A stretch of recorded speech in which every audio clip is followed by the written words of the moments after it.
Good morning. Good morning.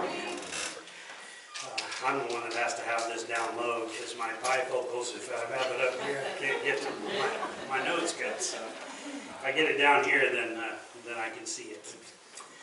So it's a beautiful weekend. It's been really nice to have a winter without too much snow and ice so far, right? Maybe I should have said Now it's coming. I should have reserved. Oh, yeah. But so far it's been really nice. No ice and snow on the roads except for one day, I think. That's all. So that's been nice. This week I'd like to talk about joy. But what is joy? When you look at the word joy and you think about how would you define it? What is it about? There are a couple of definitions that I looked up.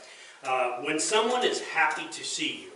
I like that definition because of the fact that whenever I go to my grandkids' house or my grandkids come to my house and they're like, "Papa," and they come running to me and they don't pay attention to Grandma for a minute. You know, I mean, I really feel good when my grandkids want to see me. When they want me, when I come to their house and they meet me at the door with a big old hello and a big hug, you know, it makes you feel good. But is that really a definition of joy, or is that more happiness?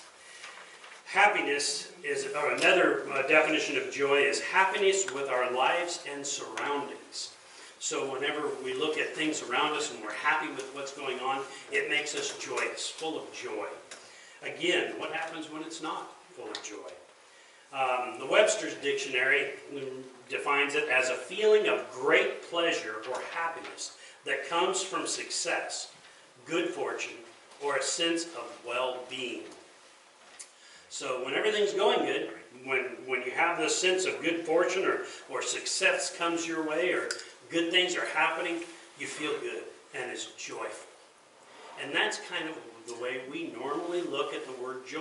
It's something to be happy about. But is it possible that the word joy actually is bigger than just happiness?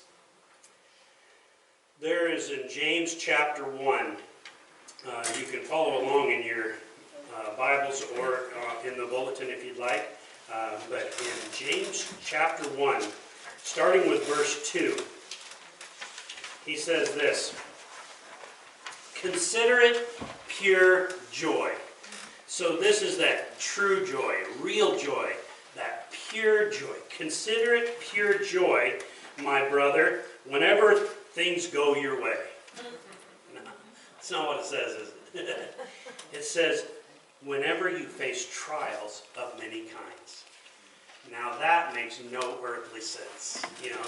When you think about it, how can you rejoice when things are not going well? And we all face these times. We face the times when you lose a job, when you're having struggles, when finances are tight, when there's too many presents needed and not enough money to buy them, or you know, whenever you look at the loss of someone you love, when you feel like you've met the right person and you're ready to marry them, and then it turns out they're the wrong person. You know, all of these things. How do you have joy in these times of trials? When things aren't going just the way you want them to go. How do we have joy in times of trials? I'd like to present to you today that knowledge is the key. And just bear with me, because I'm going to present something to you that maybe you haven't thought about before. Because when you have knowledge about a situation, you can see past what's there in the present.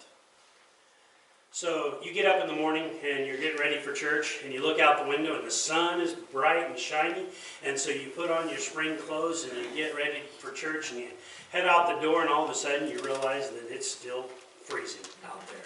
You ever had that happen? You had it all planned out, this is what's going to happen, and you picked out just the right outfit for that day, and it's a springy, nice looking, and then you step out and it's ice cold, and it's like, oh, I made a mistake. I looked in the mirror looked good, I was ready, and I was fit today, but then when you step out, everything is wrong. And you go back in and you think to yourself, do you have time to change? Or you just put on a coat? Well, you just put on a coat, right? And go on with your day. And you make it the best you can. But you're not happy about it because it wasn't what you had planned. It wasn't what you had thought it was going to be. How many times does things like that happen in our lives? And I'm going to call those trials. When it's trying, when something is not the way we want it to be. So, you can have one of two responses at that moment. At that moment, you can decide this is going to be a terrible day, and everything's going to go wrong, and I just might as well be back in bed, you know. And I have those days when I just like to go back to bed. But there's the other chance. The other option is to say, hey, yeah, I made a mistake. I should have looked at the weather app instead of just trusting the sunshine outside, you know. I learn from that, right? Isn't that what you do? When you make mistakes, you learn from them. That's the way I've learned most everything I know is by making mistakes. I've made a lot of them, so I've learned a lot over the years. What happens if we look at things as, instead of it being a bad thing, look at it as an opportunity to grow, to learn, to know things. So this is what he says in James chapter 1. I'm going to start over in verse 2. Consider it pure joy, my brothers, whenever you face trials of many kinds, because you know that the testing of your faith develops perseverance. So the testing of your faith, the trials, the things that make you struggle in them. Of course, my illustration of getting up and getting dressed on a Sunday morning and being wrong, that's kind of a silly illustration because that's just nothing. But the idea is the same. We have an opportunity to look at something as that this is developing us. It's helping us to grow. It's giving us perseverance. Perseverance must finish its work so that you may be mature and complete, not lacking anything or lacking nothing. When we are complete in Him, we are mature. We are finished. Of course, I haven't met anybody that is finished yet. We all still make mistakes, no matter how old we are. I was talking to a guy one time in a nursing home. He was 103, and I asked him, I said, do you make any mistakes? Do you make any more mistakes? And he said, no, I make the same amount of mistakes I used to. That's all I'm saying. He realized that as long as we're living, as long as we're breathing, we're going to be making mistakes. We do that, and we learn and we grow. Hopefully, the mistakes become less, and hopefully we don't make as many of them or as big of ones, but it's still there. But he goes on in verse 5. If any of you lacks wisdom, he should ask God. Now that's our biggest mistake. I would have to say that my biggest mistake, day in and day out, is usually I try everything else in my power before I ask God for His instruction, for His wisdom. And so one of our biggest mistakes is not asking for wisdom. If any of you lack wisdom, he should ask God, who gives generously to all without finding fault, and it will be given to him. But when he asks, he must believe and not doubt, because he who doubts is like a wave of the sea, blown and tossed by the wind. That man should not think he will receive anything from the Lord. He is a double-minded man, unstable in all that he does. What happens when we are tossed to and fro? What's causing that? It's because we haven't decided that God's in control. That we don't have the belief, the trust, the faith that God knows what's best. And so what happens is we take things back into our own control. And then God gives us some little test, some little trial to bring us back so that we will realize that we're off course, that we're not where we should be. And then he goes on in verse 9. The brother in humble circumstances ought to take pride in his high position. Again, that seems backwards. How can somebody that is humble circumstances, another way of saying when they're poor, when we have nothing, how can we consider to take pride in his high position? That's opposite. But then he doesn't stop there. He says, but the one who is rich should take pride in his low position. And he reverses it again. But this is the reason he says that. Because he will pass away like a wild flower. For the sun rises with scorching heat and withers the plant. Its blossoms falls and its beauty is destroyed. In the same way, the rich man will fade away, even while he goes about his business. Blessed is the man who perseveres under trial, because when he has stood the test, he will receive the crown of life that God has promised to those who love him. God gives us opportunities to grow. We don't like to hear that sometimes, because sometimes growing hurts. When we go to the gym and work out, we get sore muscles and we hurt. That's the muscles building back stronger, becoming better, bigger. We're building muscles because we're working out and using those muscles. The trials that God gives us, that he allows, the tests that happen, are for our benefit, so that we will grow, so that we will become more like him in what we do. One of my, in the class this morning, we were talking about Ezra and Nehemiah, two of the minor prophets. And Ezra and Nehemiah both were captive in foreign lands. And in these foreign lands, as slaves, what hope do you have? What do you have to look forward to? Because you're slaves. You have no independence. But God allowed things to happen. And both of them, men of God, came back to their hometown in Jerusalem. And they raised the walls and they restored the city. And you look at the story and it's like, man, that is amazing. Because the kings, two different kings, allow these men to come home. And not only that, he says, here's some money. Take that money back and use it. And he says, here's some letters to take with you so that you can cross these lands in safety. And here's a letter when you get there to show those that are around you that I have given you my permission as the king of this land. And he does all of this, and he's like, wait a minute.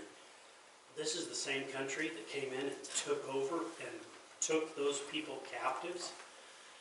And now it says that he released 50,000 of them to come back to restore the city of Jerusalem. Ezra also comes back, and he is restoring the temple of the Lord.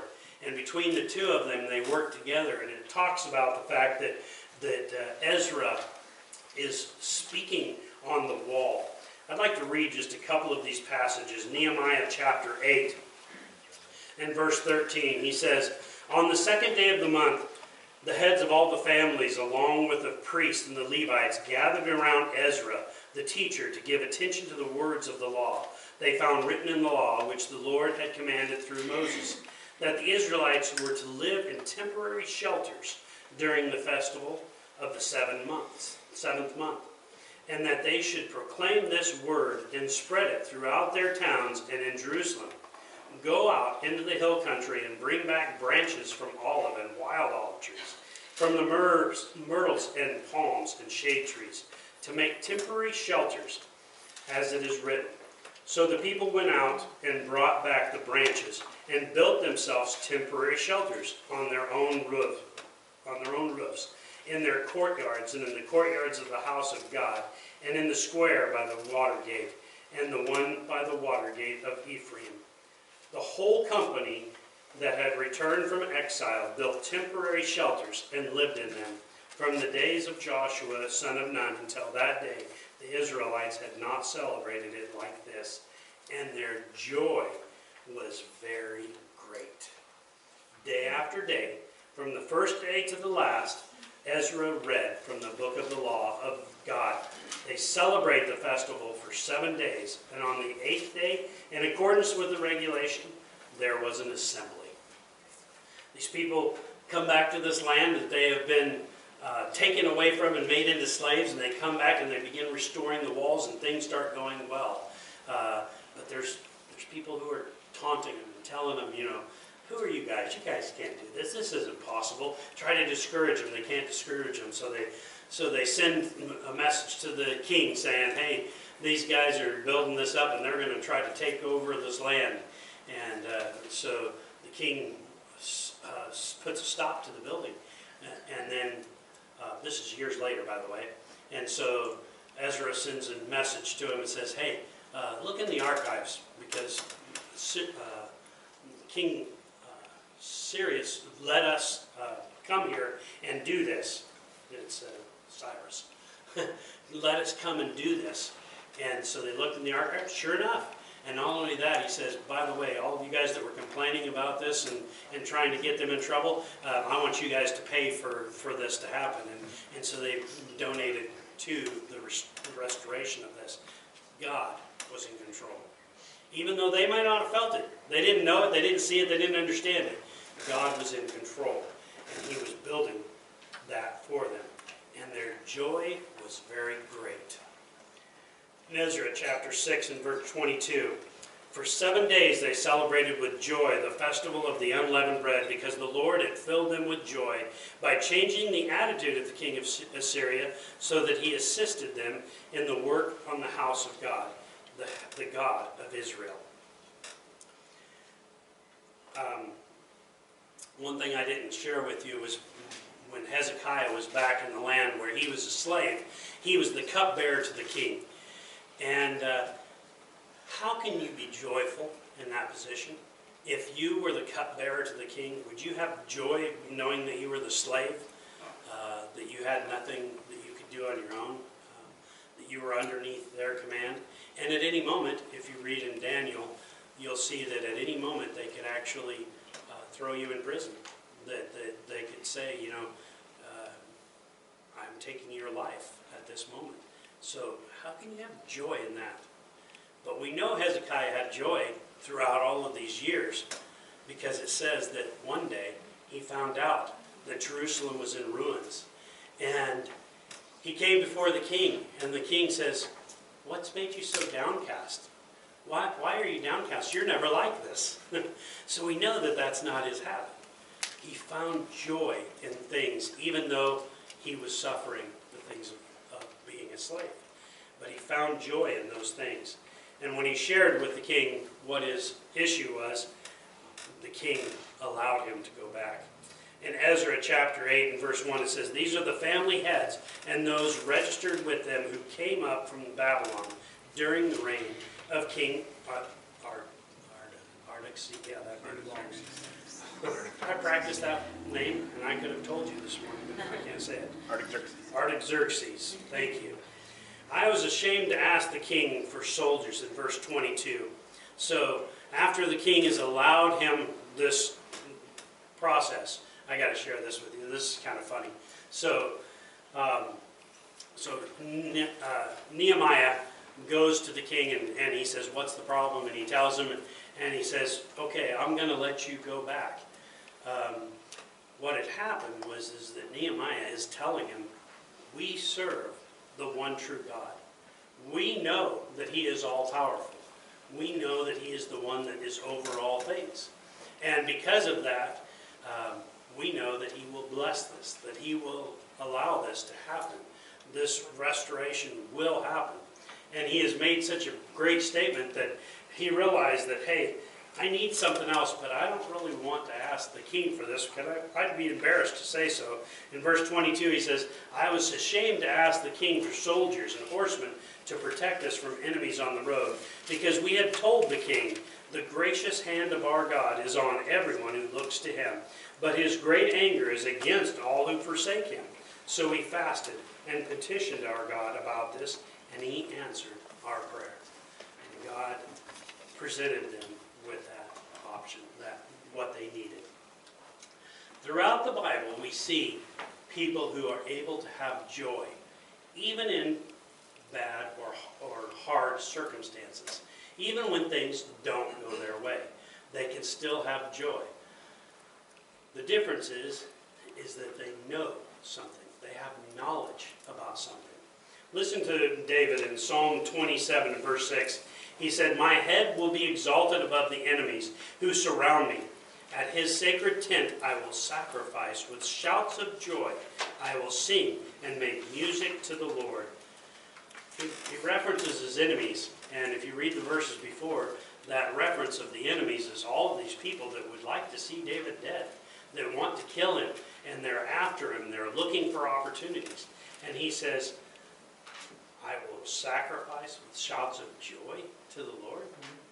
How can he do that under those circumstances? In Psalm 28, "Hear my cry for mercy as I call to you for help, as I lift up my hands toward your most holy place."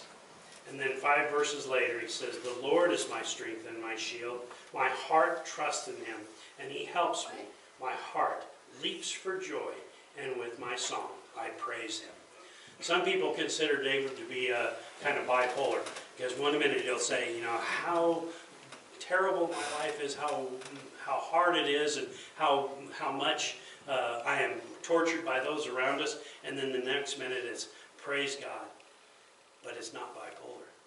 He's telling us what he's going through, so that we can know and we can understand that it's not just cush life.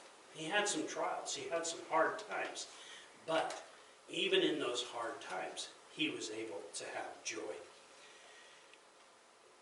In Psalm 42 and verse 4, he says, "These things I remember as I pour out my soul, how I used to go to the house of God under the protection of the Mighty One, with shouts of joy and praise among the festive throng." And again in Psalm 94 and verse 19, he says, "When anxiety was great within me, your consolation brought me joy." Today in our world, that's one of the number one complaints that I hear. The anxiety, the stress of this world. How overwhelming it is. How it makes us weak.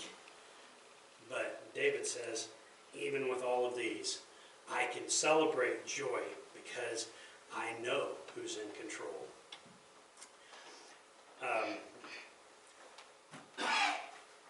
have so many different passages here that I could read to you, but I'm going to cut this down to a shorter amount. But I do want to read from Isaiah 35. In Isaiah 35, he says, "The desert and the parched land," in verse 1, "will be glad. The wilderness will rejoice and blossom like the crocus. It will burst into bloom. It will rejoice greatly and shout for joy. The glory of Lebanon will be given to it, the splendor of Carmel and Sharon. They will see the glory of the Lord, the splendor of our God. Strengthen the feeble hands. Steady the knees that give way. Say to those with fearful hearts, be strong, do not fear. Your God will come. He will come with vengeance. With divine retribution, he will come to save you. Then will the eyes of the blind be opened and the ears of the deaf unstopped. Then will the lame leap like a deer and the mute tongue shout for joy. Water will gush forth from the wilderness and streams in the desert. The burning sand will become a pool, the thirsty ground bubbling springs. In the haunts and the jackals once lay, where jackals once lay, grass and reeds and papyrus will grow, and a highway will be there. It will be called the way of holiness. It will be for those who walk on that way. The unclean will not journey on it. Wicked fools will not go about on it. No lion will be there, nor any ravenous beast.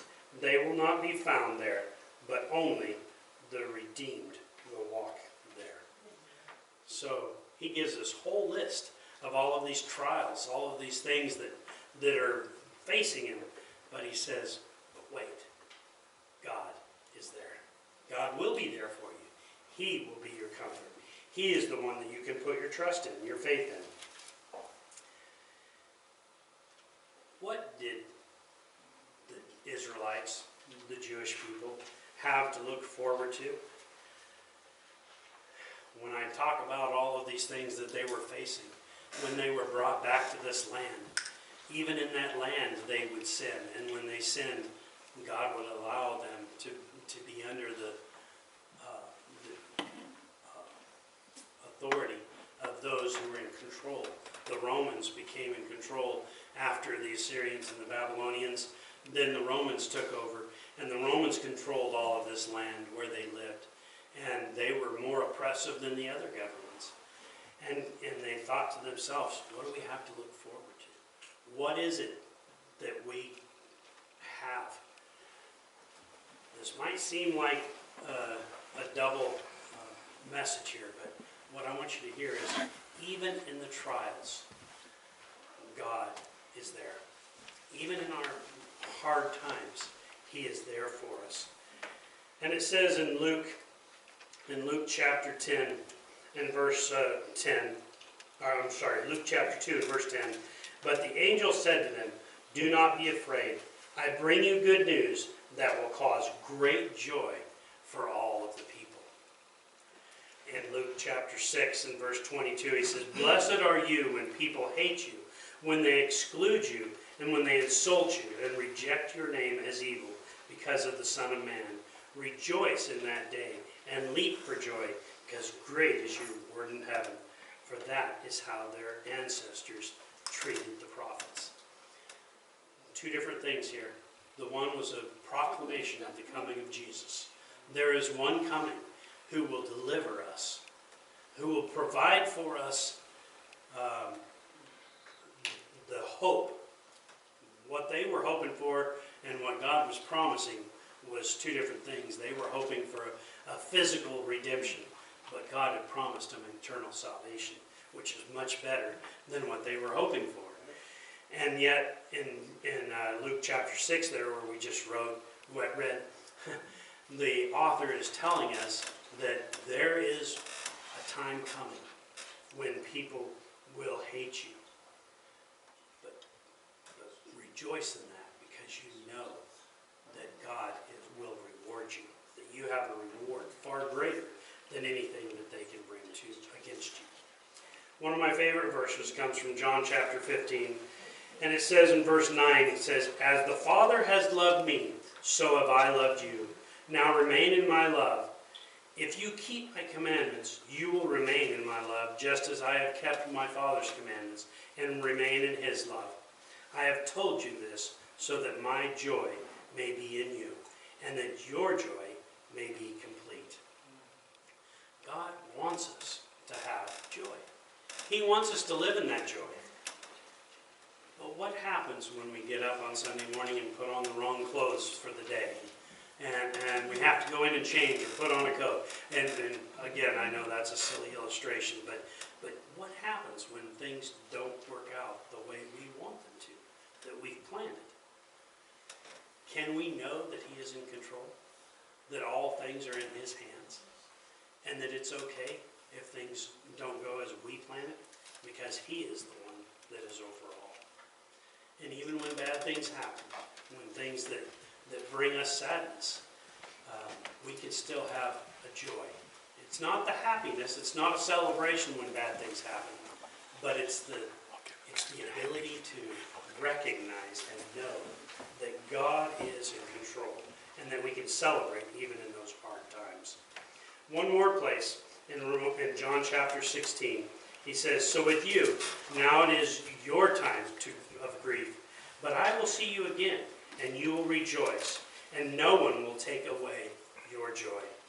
In that day you will no longer ask me anything. Very truly I tell you, my Father will give you whatever you ask in my name.